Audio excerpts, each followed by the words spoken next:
you once again. Oh, no problem. Thank you so much. Take care. Okay. All right. My goodness, lots of nuggets for us to digest. So many important words that Dr. Chika left us with. Moving on, we will be playing a short video titled Historians. It is a spoken word poem that was written, directed, and edited by Akil Mackenzie. Akil is Sheridan College alumni, and he is one of our panelists tonight. Yes. Historians is a powerful spoken word poem that emotionally captures the experience of anti Black racism. Akil and his creative team turned Historians into a 4-minute film that weaves the poem together with dance, music, photography to create a passionate call against injustice. Please, let's watch together.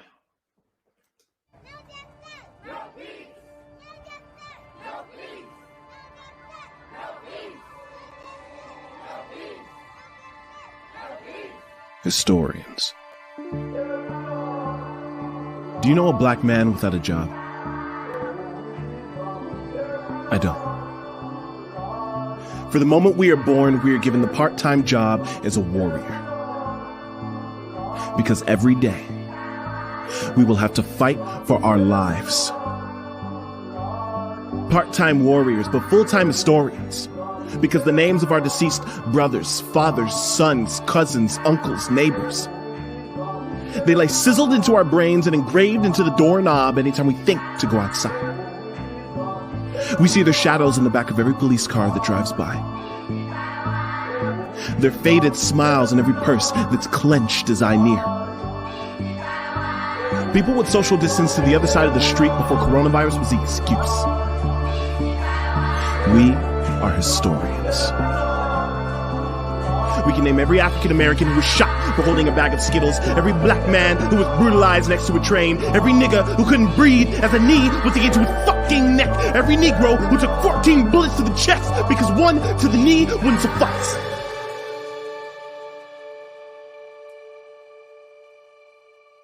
August 5th, 2014. John Crawford III, 22 years old, Dayton, Ohio. September 16, 2016. Terrence Crutcher, 40 years old, Tulsa, Oklahoma. Eric Gardner, Michael Brown Jr., Trayvon, Oscar. Floyd.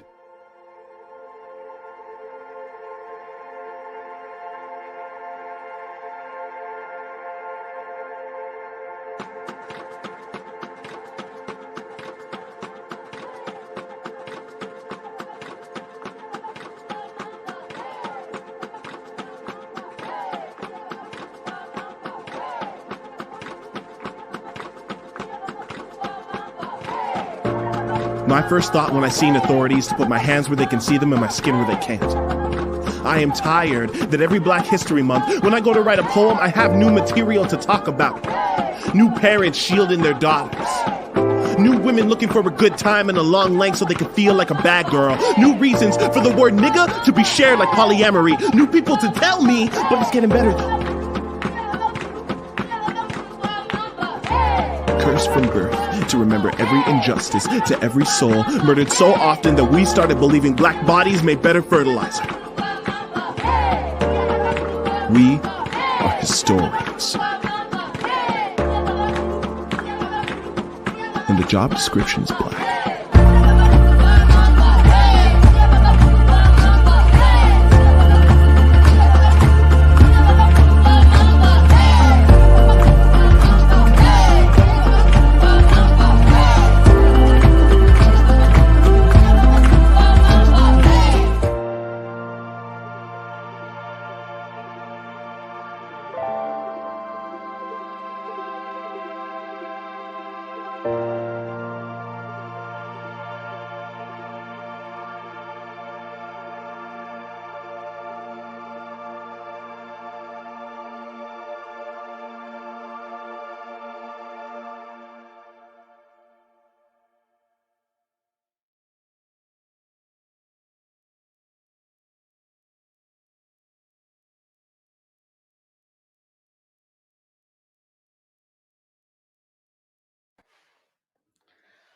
Whoa, Akil, wow, wow, wow.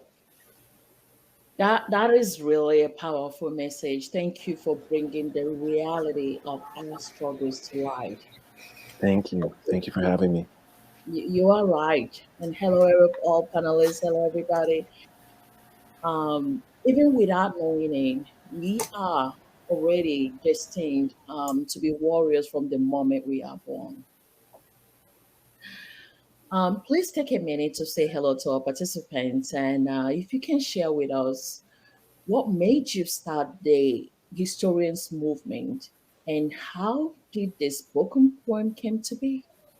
Yeah, absolutely. Hi everyone. What's up? It's your boy Q McKenzie. When creating historians. Oh, by the way, I'm like a poet, filmmaker, videographer. I run a production company, and then we ended up shooting this. Um, the film had come from just like the murder of George Floyd and like what to do with that when that's weighted on your chest. So I'd sit down, wrote a poem. I just had to like express that, and I had shared it, and then a lot of people in whom saw it was like, we can make something with this. And I just had all of these people who kind of volunteered and came together, from dancers, artists, the production team who was like, you ain't even got to pay us, like we just want to make this, and we brought that to life because I was like, there has to be other people that are feeling the same way, or at least people who need to understand what this feeling is like. And that's kind of just how it came forth. Hmm. Thank you for sharing that. Personally, when I was watching it, there was so many emotions that was going through my head, as I watched. And I'm sure all of you are wonderful panelists, Nick, Ganyo, Vanessa, Tristan.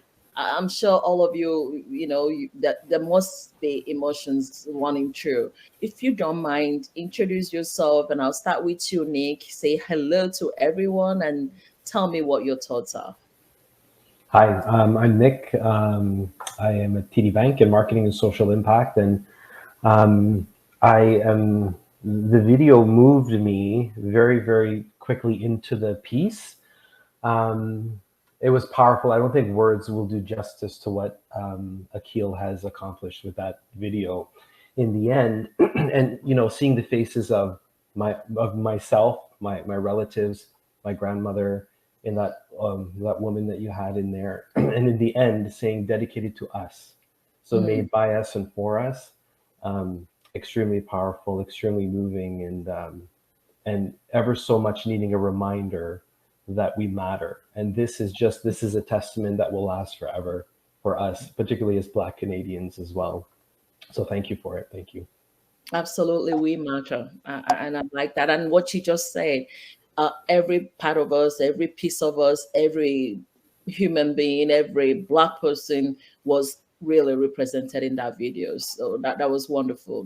Ganyo, can you tell me your thoughts? Don't forget to say hi and introduce yourself. Hello, my name is Ganyo, and I am a professional learner at Sheridan College. I'm taking the social service worker gerontology program. So excited to be here. But Akil, the video really inspired me and got me a little bit emotional watching it. And the reason why I felt that emotion is because I am a mother of a young adult, and I'm worried about him every time he leaves the house. And I feel in my household that I'm a historian, and my son is the game changer for his generation and for his legacy for my family. And I just feel like I really got connected with the tribute to the ancestry, the young population, and paying homage to like the leaders, the OGs, if you want to call it, the grandmothers, the mothers, and just paying that tribute. And I like the fact that you had at the end. I'm still a little bit emotional about it. The young men kissing the mom, because I find that it's it's the mothers that is sometimes holding the household for several different reasons, and I like the fact that you pay that tribute to the mothers. The fathers are there, but for the mothers that know who they are, what they represent in the household. Love it. Thank you so much for sharing that. When I saw that last piece that you just referenced, it's almost there saying, "Mom, it's okay to brave. We are home safe." Yes. Yeah. Vanessa, I'm gonna come to you. Say hello and share with us your thoughts. Hi, I'm Vanessa.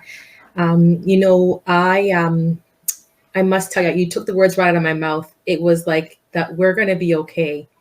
And I'm emotional still thinking about it, and I love what you said earlier around, just being a mom of 2 boys and what that looks like for them.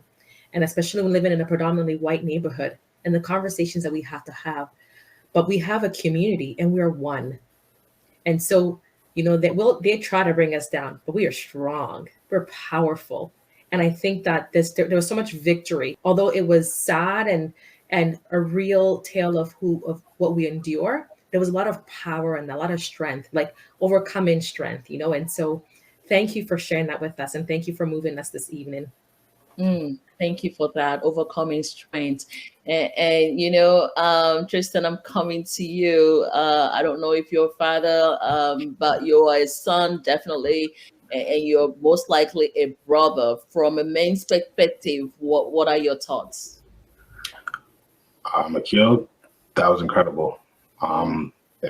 Simply put, it's moving pieces like that you see. And you say to yourself, this is accurate representation of Black history. This is accurate representation of who Black people are. Akil was able to express himself in such a passionate but authentic way that throughout that you're watching this and you're thinking to yourself, please don't end anytime soon. Like you're watching it and it's like. Akil, you're doing excellent work for the community and its representatives like you and like everyone else on this panel that are, again, as a theme of this conference is imagining futures. It's this representation that is going to push us into the future that we want. So Thank you, Akil. That's true. That's really true, Tristan. And thank you for saying that. And talking about you not wanting it to end. Please, guys, you can go to YouTube and type historian, like, subscribe to Akil's page, share. This is a good piece to start those very important conversations that we need to start having. Not just in the Black communities, but everybody. Akil, definitely there is some type of hope and aspirations that you have for these initiatives. Can you share what those are with us? Yeah.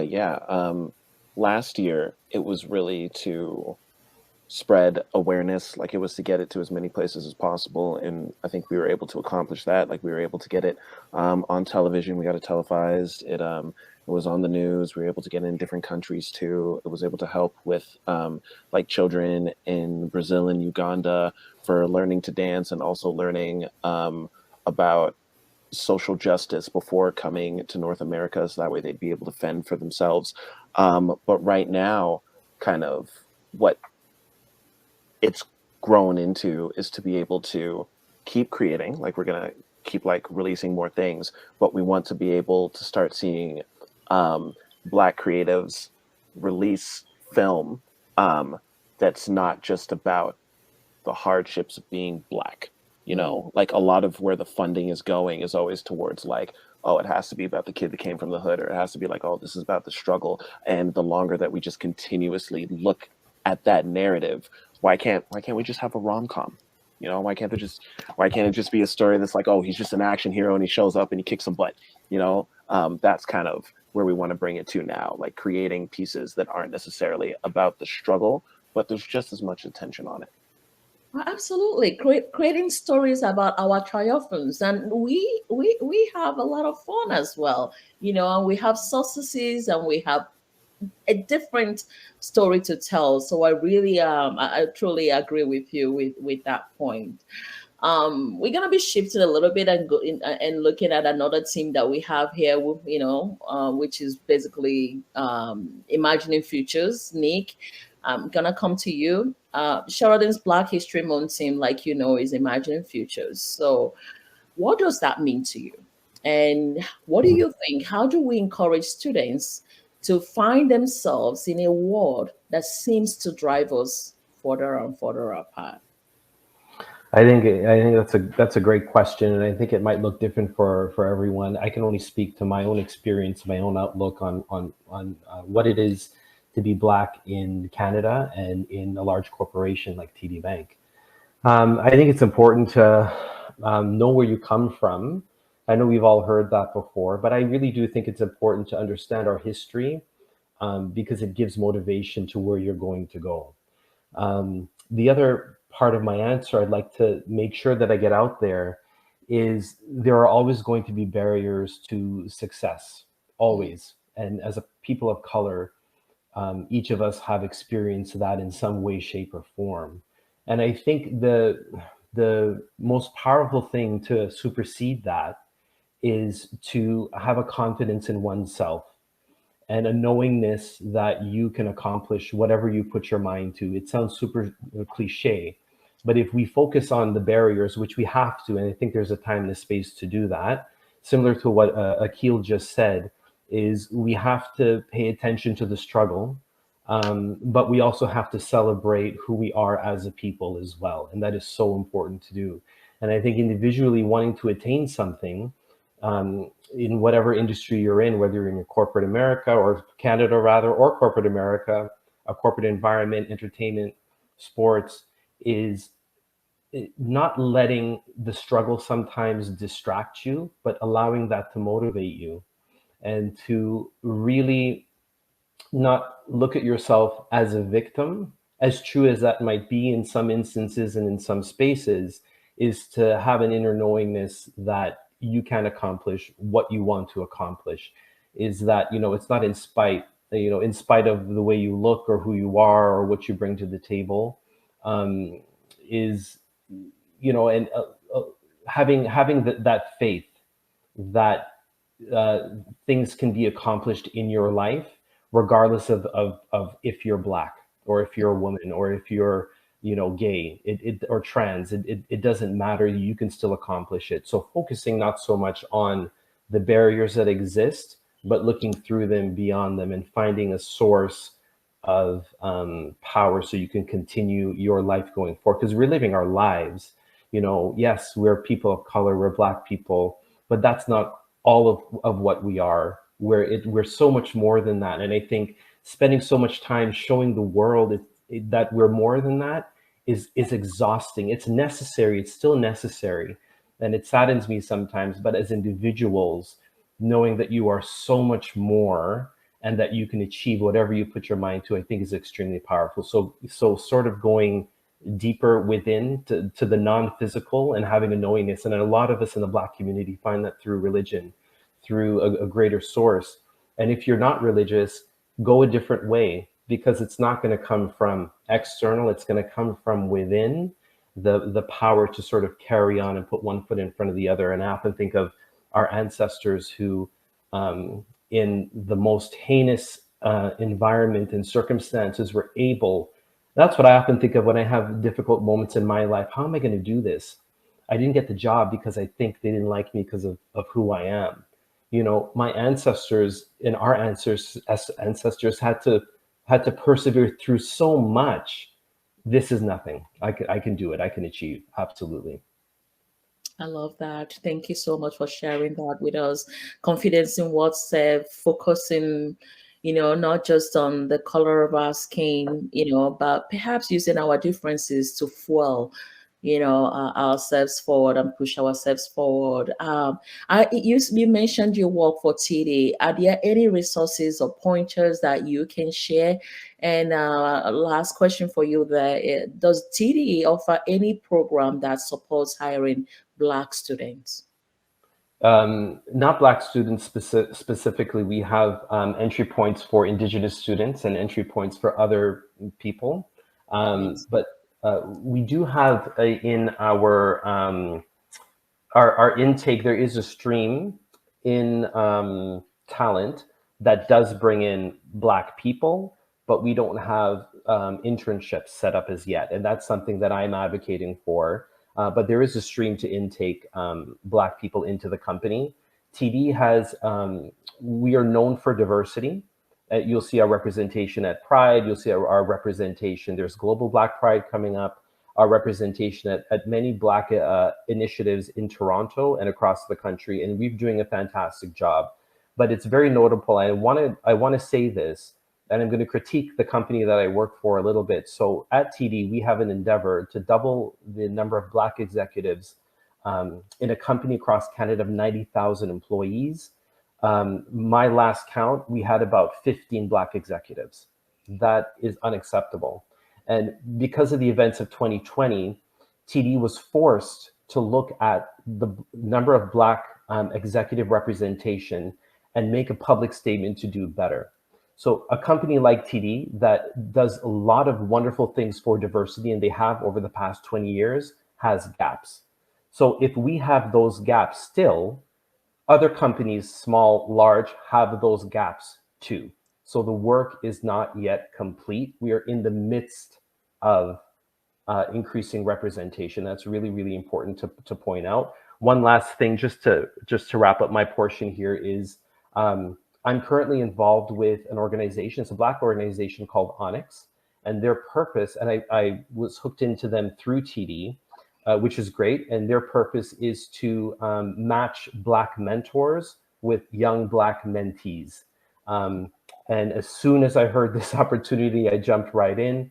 I've had 2 lovely experiences with young Black people to mentor them and guide them before they come into the corporate world. And so TD does offer some wonderful initiatives, but there is a ways to go.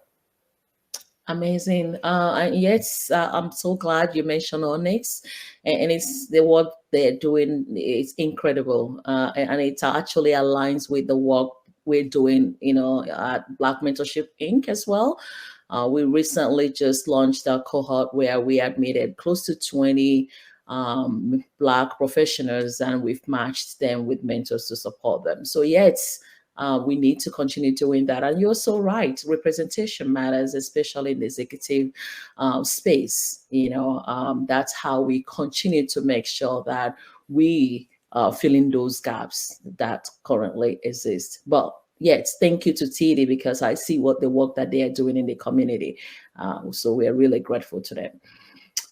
Benito, I have this question for you. You have had us talk about the theme for this year, Imagining Futures. Please share with us, how can Sheridan students help improve equity, inclusion, and justice in our communities? And for everybody to imagine a brighter future and take the steps towards being change makers within our communities.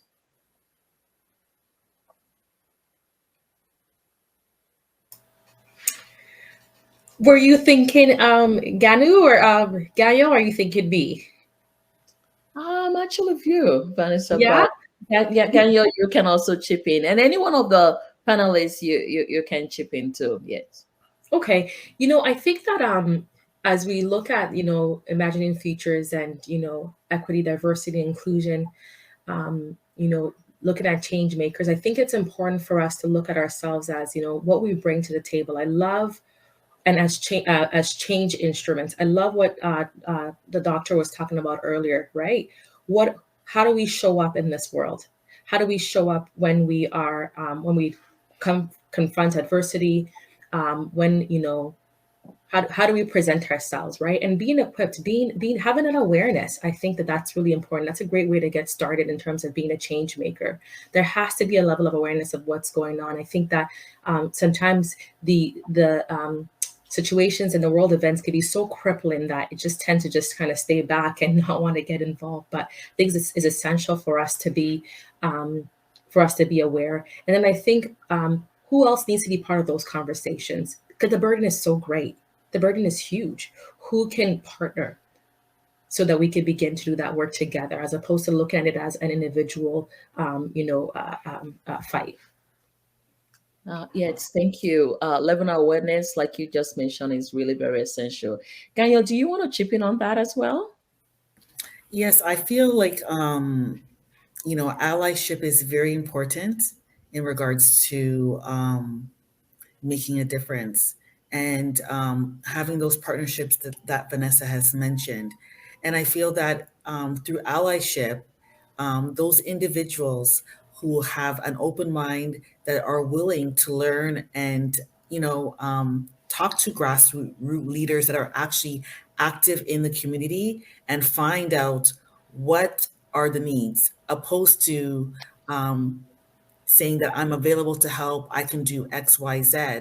It's better to find out what the needs are at that particular time so you can actually have more impact and remove your ego.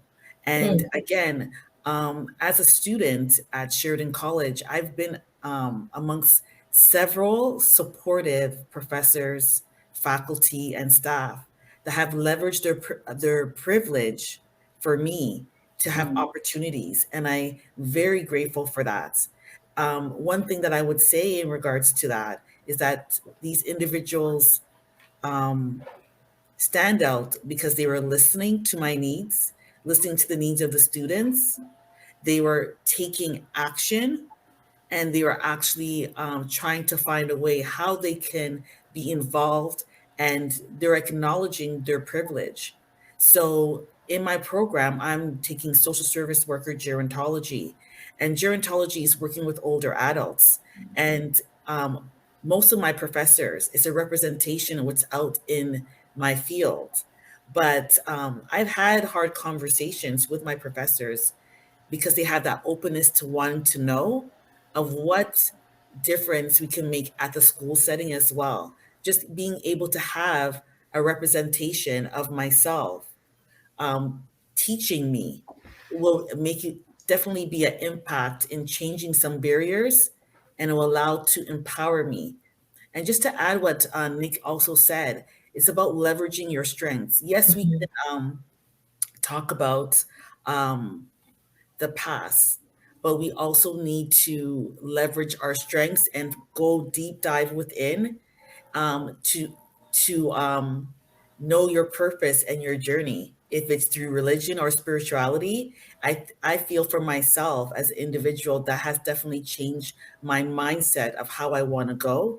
And to tell you the truth, I'm actually being enrolled in Sheridan's new degree program in September. And that's social community development, because I want to have impact, just like Dr. Chika with the advocacy. Right. Yeah. Thank you so much. Thank you. And you honestly left lots of nuggets here again for us. Leverage your strength, just like Nick mentioned, and I think Vanessa as well. And the important part that you also touched is openness to want to know more, from our allies. Okay. Shifting a little bit back to Black History Month. Tristan, Black History Month, as we have said over and over again, affords us the chance to challenge what we learned in history, right? Looking at all of you who are here, who have successfully navigated post-secondary educational system, please, Kristen, share your thoughts on what you would like to see institutions like Sheridan College and so many other ones do to address the lack of Black history information in the education system. You know what, and that's a great question, Evangeline. I think first and foremost, there has to be a willingness to speak on these top topics. It was mentioned previously by Nick, by Ganyo, and Vanessa, and even Akil, that there is a problem with underrepresentation, and when you don't feel like you're being represented, it's not going to come across the same way for you as it would for other students. There has to be an internal importance from these institutions to want to display this kind of Black history, and even more so, there has to be the direct effort from institutions like Sheridan to want to address learning barriers and systematic racism. One of the biggest things that I've seen myself is the fact that students are not being believed. There has to, if students come forth with saying that their professors may not be overtly racist to them, may not be overtly saying negative things, but in the way that they come across, whether it be their teaching manner, things like what Dr. Orwa touched on, the fact that there's this underlying "you're not supposed to be here" type of feel. Mm-hmm. These things need to be believed when students bring them forth. And finally again, touching back on the topic of Black history, I personally think that there needs to be more displays like Akil, in the sense that this wasn't this wasn't a whitewashed this display that Akil put on. This felt like it was an authentic display, and these type of, when you're putting in programming into these institutions, it has to be of that vein. As Daniel mentioned, actually speaking with grassroots leaders in the community to get that authentic feel, to know exactly what it is Black students need and what Black students want to see, and this expands past Black students, but marginalized students in general. Mm-hmm. You have to know what they want, and the only way to do that is to actually get into the community. Right on.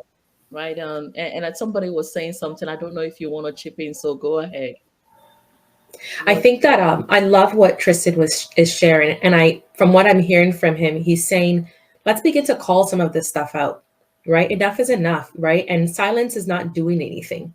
And so I'm hearing him say, let's begin to call it out. Let's label it. And it does not mean being aggressive, as they like to put it, or rude. It's just about being able to have put words to what it is. And sometimes, I don't know about you, but if it wasn't in the last year or 2 years or 3 years, as I'm growing more comfortable in the person I'm becoming, I'm now having some vocabulary to what it is that's happening. Like, let's just going to school. When I was going to Sheridan, many moons ago, I didn't know what microaggression was. That wasn't language. That kind of language wasn't familiar. And so I really love what you're saying here around, familiarizing ourselves with what's happening, but then also getting comfortable, or within our communities, beginning to call it out so that we can address those issues and not suffer in silence, right? Because the mental health is also a huge piece, which is what Dr. Arua talked about too. So I love what you're sharing. Yeah. Thank you, Tristan and Vanessa. And you guys are so right. Not having the right vocabulary too can make us keep quiet, right? Not understanding what we're going through. And so you're so right. And I say to people, you don't even have to call it fancy names. Just share, call it, whatever you experience that you've had, feel free, share it, and I think it really helps all of us to heal. I'm looking at the time, and I'm going to skip one or two questions to pull Akil, who has been sitting quietly and listening to all of us, to share with us, what's stopping us from reaching greatness. Almost every big organization, Akil, and I believe Nick had said that everywhere you go now, you'll see diversity, equity, inclusion. There's a lot of positions here and there. And we have seen many of those positions being, filled by Black professionals. Do you think creating these positions solves the disappropriateness underrepresentation of Black people in key management positions? I can 100% link the answer to that question to everything that Tristan was saying. So if we go from the idea of where are the places that are wrong and how do we fix that, all of it actually 100% comes down to education, right?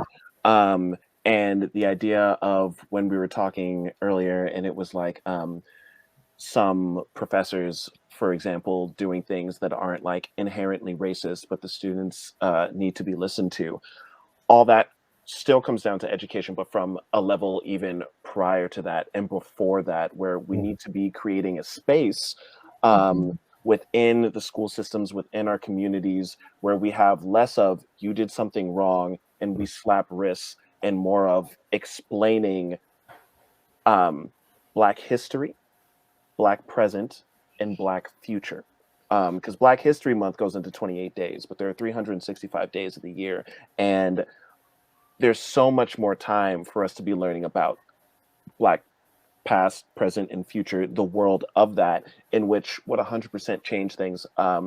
And I was actually talking at the school yesterday, and I was saying the reason non-Black people want to say the N-word is because they're told not to, right? Now, if you were told the history of it and you just understand it, you wouldn't want to say it. You know what I'm saying? So it's all about us as we're moving forward saying like, this is what's happening here. And if there's that understanding, which we all have, which is why we're fighting so hard for these things that we ourselves want. If there were other people to just understand where everything is at, they themselves would be like, damn, yeah, we want you to have the same thing, you know? So it's really finding ways both within elementary, high school, and in college to create a space that does that. And one of the coolest things that I had seen was, I remember when I first started at Sheridan and I was in like the promo team and stuff. This was before SSU had started doing like Black History Month things. And Black students had come to me and they were like, what are we doing for February? And I was like, hey, yo, good question. And then I went to them and I was like, these are some ideas that like a bunch of students have had. These are things they've been talking about. And they're like, oh, geez, you know? And then all of that started to be able to actually get implemented because we were listening, right? It's all about listening. Listening, education, sharing, speaking up, all of that, gets us what we want. It's no longer okay to just sit quietly. Vanessa, I know you are very passionate about challenging the system. Systems that create barriers for marginalized children, youth, family, you name it. Can you tell us a little more about, this important work that you're doing? And feel free to provide any examples. Yeah.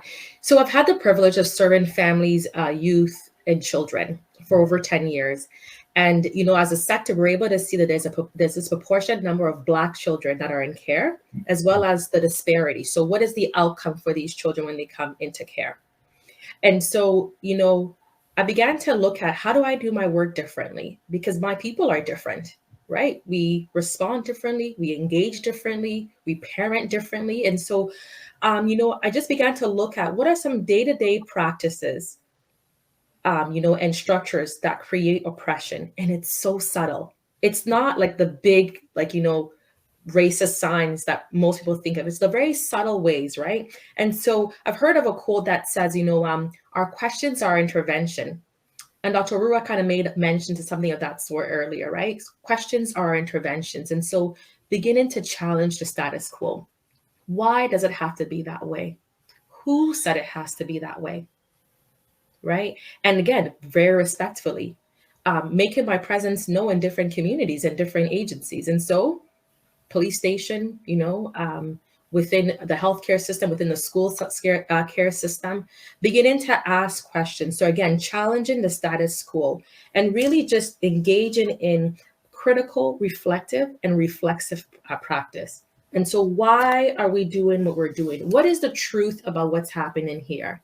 And that's how I began to do our work differently. That's how I began to challenge the system. And so, I look at it almost like an onion, just peeling it one layer at a time. And I truly also believe that it cannot be, this is just my personality and my style. We can't bulldoze our way through, because these ladders, there's a book that I would hope to reference, but it's caught me, I can't remember the name right now, but there are ladders that are in place to prevent us from excelling and succeeding, right? And so we don't get there by bulldozing our way, but beginning to just, peeling back the layers one little bit at a time, right? And it's the relationship. How do we align the mindset that we have and in our heart? That's when transformation begins, when our hearts and our mind begin to align. And that's how systemic change begins. It's not, breaking down walls. It's just the mindsets, challenging those mindsets. And it really comes through the questioning. And so when I sit at the table or with police or with the school or with doctors who are, having questioned this child's behavior or this family's behavior, what could that be? I've had the privilege of even working with, many different communities. And I'm thinking of a Black family I worked with whose their way of doing things is just different. So why does it have to be that way? Can we consider that? And beginning to ask questions in a non-threatening way. And I stress that a lot because, oftentimes we are met with, "You're coming for me." Well, no, I am coming for you. But, I'm not going to give you more reason to just have your backup. I'm going to approach you in a very subtle way. And I'm very patient. Because this system that we're working in, I'm telling you, the way that our kids are being treated, our families are being treated, it is unreal. And so I don't want to create more barriers. I want to be able to go in non-threatening and just ask the right questions. Challenge, not being afraid to challenge. Being well-educated and not educated, but having a deep understanding of what it is that you're saying, right? And so you don't just talk on the two sides of your mouth. You got to know what you're talking about here. So that's how I began to do my work differently and began to start challenging the systems that I work in. And I mean, I probably work in the most oppressive system. I used to actually work in the most oppressive system. And so that's some of the strategies that I began to use. Wow. That's a lot to unpack. I like what you Sorry. said about That was good. that's okay. One of the things that I like, and I see you want to chip in, Nick. One of the things that I love is we can go back and rewatch this and learn more, But go ahead, Nick. Go ahead, chip in. I love what you said, Vanessa, about mindset, because I'm all about mindset, and the way that you think, the filter that you use in life will dictate the result that is to come. So I love that you said that. I just wanted to bounce back to what Akil was talking about in terms of history. And look, when I was growing up in the 80s in Toronto, Black history, it was like I didn't exist. And so it wasn't even there, wasn't a mention. I'm not sure what's happening now in high schools and in elementary schools, but my guess would be it's not that much better. So I'm a big champion of making sure that our history is present in textbooks, so everyone across the board understands that. So I'm a big advocate of that. But I would also like to chime in on us as Black people, making sure that we bequeath our histories to our children. And I can speak from, I have a Caribbean background, and so our history is one of slavery. And one of the things that I observe is that history is so painful, is our elders, grandparents, parents, great-grandparents are reticent to talk about the trauma that they went through. So a lot of us don't know the history and the struggle that happened. We're, born into a world of so many things coming at you at one time. And I think it's really important as Black people to make sure that we are educating our own on the history. And yes, we want to move forward, but we cannot forget what happened to us. And today I had an experience. I was chatting with somebody at work, and they said, you have a white name. Why do you have a white man's name? And I said, you don't. How did you think that we got to the New World? how did you don't, you like, it sort of astounded me. But, you take a step back and you say, patience. I don't know everything about European history. So I took a moment and I educated and I said, slavery in the Caribbean, we took the name of the slave master. So the African name that I had at my ancestors had at one point was not able to be spoken or to be thought of, let alone language. So we had about a half an hour conversation. It was meant to be a coffee chat. It would turn into half an hour conversation of education on history. And I thought to myself in that conversation, I said, do my nieces know this? Has my brother shared this with them? They're all into their social media, they're 16 and 17, they're into what they're into. But it's so important to make sure that we have an understanding of what came before us and the circumstances that some of us find ourselves in now, and using that as a vault to go forward and to be, powerful men and women. We have that potential, but we'll never know that, and we'll never manifest that if we don't know where we came from. So history is so, so, so important to know. So thank you, Akil, for speaking to that.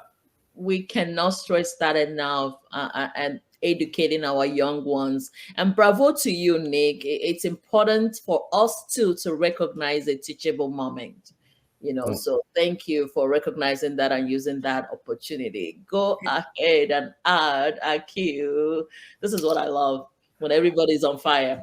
Oh, that was a beautiful point. Thank you so much, Nick, for bringing that up.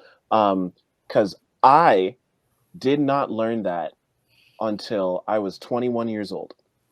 I always just thought the name Mackenzie was just like, I was like, oh, it's just, I guess I just have like that's just how the name goes. And then I remember having a conversation and we were like reading something. And we were like, oh, it's crazy how like Black people will have their slave names still. And I was like, and it like hit me all at once. I had a whole moment. I was like, oh my God. So now anytime that I've been asked that question, like it'll be like a dinner and it's like, oh, you have such a Black first name. How do you have such a white last name? And it was like slave owner name. And there's like this silence, but like, I'm not upset because I'm like, yo, I didn't know. And that's goes into the whole thing that I'm saying with like schools teaching things, because yes, there's the idea of like Black parents teaching stuff to their kids, but in a marginalized society where there's things that are so hard, how is that one single mother going to be able to have time to do that while she's working like 3 jobs at the same time and she's still trying to get their kids lunch and stuff and bring them to school? What about the Black children that are adopted and they don't get to have parents that absolutely know everything about that? Like, this is stuff that we need to put in that becomes common knowledge, because not everyone has access to that information. That's what a point. Yes, wonderful. Go ahead, Ganyo. I see your hand.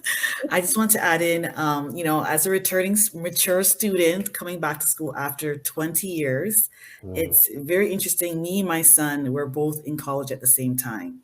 And for me, I'm empowering my son and through my schoolwork, just to be a leader.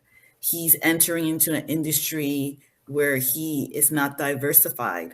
So I'm teaching him from within, as you guys mentioned, by listening to motivational videos, meditating, affirmations. And because I know how it is, as a young Black man, I want him to have the tools that he can be able to be assertive. Throughout his schooling experience as a single mom, I had to do what Vanessa mentioned. I had to be assertive. I had to make sure that I was an advocate for my son each and every time.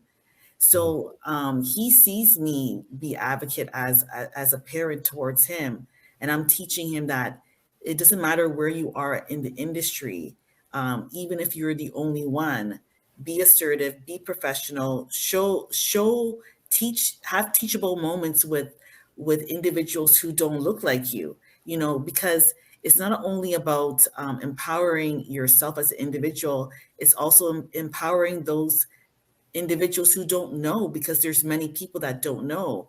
And we also have to I believe, empower our allies as well, so they can educate themselves and understand. Because sometimes, like, coming back to school after 20 years, there's lots of things have changed, and the conversations that we're having at school, I never had the opportunity to have a talk about white privilege, and my professor telling me that, I'm like, where am I? Talking about Indigenous studies. Like, to tell you the truth, I just love the community of Sheridan, because even though I am Black, I am going to, say that I have not been a real advocate in the community. And I love the fact that I'm able to be part of this panel, because it's going to motivate me to even learn and learn more about my community, because there's many people who are, that's why I talked about the grassroots leaders who are being active, because there's also other people who are Black that are not active in the community. So I would have to go to the grassroots leaders to find out. And I just love the program I'm in. I'm finally in a program where I feel heard, I feel recognized, and that is why I want to take the next step in practicing advocacy, practicing, not just talking about it as a individual who's Black, because there's many things that I need to learn about my community as well. So, Absolutely. so I feel that there's a lot of education both ways, and I'm glad that I'm amongst so many diversified individuals on this panel who have different experiences that are sharing the importance of being Black in the community and being a leader. Thank you for Can, that. can, Nick. can I say something? You had mentioned there really briefly that you were never an advocate in the community, and I would challenge you, and I would say, by virtue of you being on this panel and representing yourself the way that you have, in such an eloquent, beautiful, beautiful way, even without words, your energy is gorgeous. You are an advocate. So I think we can't lose sight of that. The fact that we have 6 Black people on this panel with a wealth of experience and knowledge and love, frankly, is testament to that we are all advocates. And I think, from the first day of grade 1 or kindergarten, walking into the classroom, many of us were the only ones who look like us. We've been advocates since that moment. Yes, So yes. we Goes can't. back to Nick. Let's go, Nick. The time we were born, we are already historians. Go ahead, sorry to interrupt you. It's absolutely true, and we cannot lose sight. Every room that we're in, that we're the only one. And somebody had mentioned to me, if there is no chair for you, pull up the chair and have a seat and make your way forward. And the other thing I wanted to mention too is, it gives me so much pride to see, I think of my grandmother who came to this country. She had 11 kids back home. I don't know how she reared them, 11 children, and came to this country, and she lived a full life, but it was difficult. And, I see Vanessa and Ganyo and Evangeline on this panel as Black women. It gives me so much pride to see the progression of where we've come, because I think as a people, Black women have had it the hardest. And I think whenever I see somebody step into the light that they've always had, particularly as a Black woman, I'm overcome. And so I just wanted to give that respect to you all. Thank you so much. I'm looking at the time. My goodness, we only have 4 minutes. Vanessa, I know you really want to say something about allyship, so go ahead, talk. I just wanted to take the time to acknowledge a comment that was made by, I think, Elisa. So good evening, and thank you for joining us, Lisa. And I'm not quite sure what the comment was, but she talked about allyship and being here. And I wondered if there are other people like Lisas who are on this platform. And I wanted just to say, an ally is not a destination. You don't arrive there. It's a work in progress. It's a day-to-day thing. And I wanted to also remind our allies in this room, in the community who are watching us, allyship is about what you need to ask yourself: what do I need to learn? What do I need to relearn? And what do I need to unlearn? Right. And so I mean, I hear this terminology go around so often around an ally, I'm an ally. And I'm not challenging you, Lisa. I'm sure you're a fantastic human and so happy that you can join us today. But I really just want for us to check whenever whenever we're wanting to express ourselves as ally, what are we learning? What do we need to relearn? And what do we need to unlearn? And always remembering that, it's not a destination. You don't arrive there. It's an ongoing progress, an ongoing process. And if we have that mentality, then we are really true great human beings and supporters for the community. And so I just wanted to just challenge us with that, because when I saw that comment, I thought, yes, I was waiting for somebody to say it so I could just get my line in today. Well, you did more than get that. Thank you so much, everybody. You guys are awesome. Before I let you go, we have 2 minutes, so I need everyone here. Use 1 minute. Give me your action words so that we, the participants, as we're leaving, we are even more motivated to do something. I start with you, Ganya. Today I was inspired. Thank you. Kristen? I feel rejuvenated. Nick? I feel proud. Oh, proud. Akil? I feel like we're only just starting. And Vanessa? Fire. Oh my God. Fire. I'm with you. Fire. And I feel bold. Like we're Yes. bold. We are conquerors. Bold. Let's That's go. what it Thank is. you We are so much. conquerors. All awesome. You guys are awesome. All the panelists. We're so grateful to learn from all of you. Thank you for being here. And I am handing over to Tristan to do the closing remark. My name is Evangeline Chima. I thank you for joining us.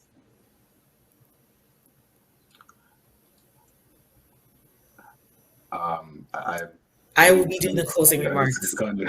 Sorry, who's going to do the closing I remarks? will be doing it. Oh, I'm so sorry, Ganya. Go ahead then. Okay, so good evening, everyone. And as most of you guys know, in my introduction, my name is Daniel, and I am currently a Sheridan College student in the Social Service Worker Gerontology program and a student leadership coach for this Sheridan Student Development and Engagement team. And on behalf of the Sheridan alumni and BMI, I want to take this opportunity to thank you for attending tonight's event. What an incredible night of meaningful conversation. Conversation like the ones we had tonight is critical for all of us to learn and grow together. I am so proud to be a Sheridan student and having the opportunity to join in a discussion like the one that we had tonight and have my voice heard.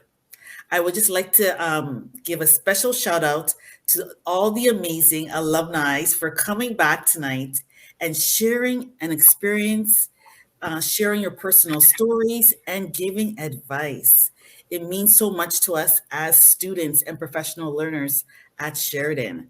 And we will be sending out a short survey about tonight's session, and we will love and appreciate the feedback that we will get from this session. And be sure to visit Sheridan and BMI's website for more events like the one that we had today. So have a good evening and bye for now. Cheers.